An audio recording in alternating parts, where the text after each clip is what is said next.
The Brahma Caucus are affiliated to the United Nations in two ways, one through the Department of Public Information and the other through the Economic and Social Council, DPI and ECOSOC. With the Department of Public Information, our responsibility is to share with our constituents, which would be the Brahma Caucus and also all the people that we're in contact with, the issues of the United Nations, take those issues, bring them into our communities, hold events and conferences around that, and then obviously from a spiritual perspective, we're a spiritual organization, and then we then take that back to the UN and share with them what it is that we've done. We have to do yearly reports which show the Department of Public Information what we've done.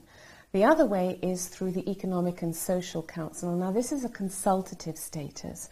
This is slightly different because here the United Nations are interested in the spiritual expertise of the Brahma Caucus. They want to know what it is we think about a certain issue. We do this in different ways. We do it by belonging to committees, working with other organizations. We do it through writing written statements, which is giving our position in more depth to the various departments of the UN, and also we can make oral statements. Part of that relationship also, of course, is that we have to do quadrennial reports. So we have to report back to the UN what it is that we've been doing internationally over those 4 years. One thing is to have the status, but the other is that you have to show the work that you're doing so that you can keep that status.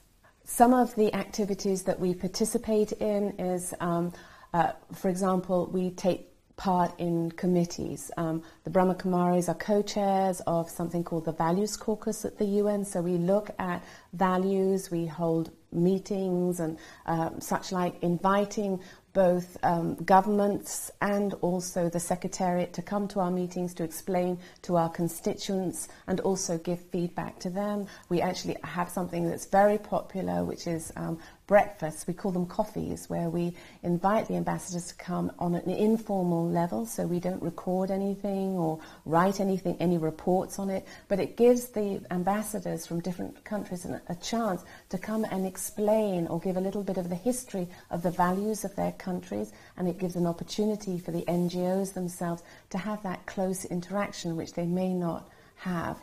And of course the UN has many days, such as the International Day of Women, Environment Day, tolerance, non-violence. This is actually something that the Department of Public Information give out, and we as the Brahma Caucus work all over the world on these things, so we will do it from a spiritual perspective. We also, of course, work on the environment with UNFCCC, which is the Climate Change Convention, and we've been participating in that since 2007 up until today. We've just been at a COP here in Paris.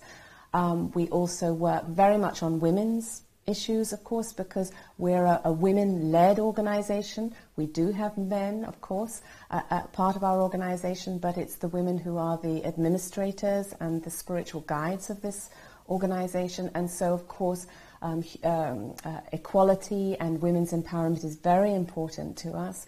I think it was in the 80s, the early 80s, that the head of our organization then, her name was Dadi Prakashmani, came to New York and was walking on the pavement opposite the UN and saw all the flags flying in the wind and understood this to be an international house, a house where peace is being talked about, and the aim and the very aim and the objective of that organization is to bring countries together united for peace. And so Dadi was saying that the Brahma Caucus need to be there because they have a lot to offer.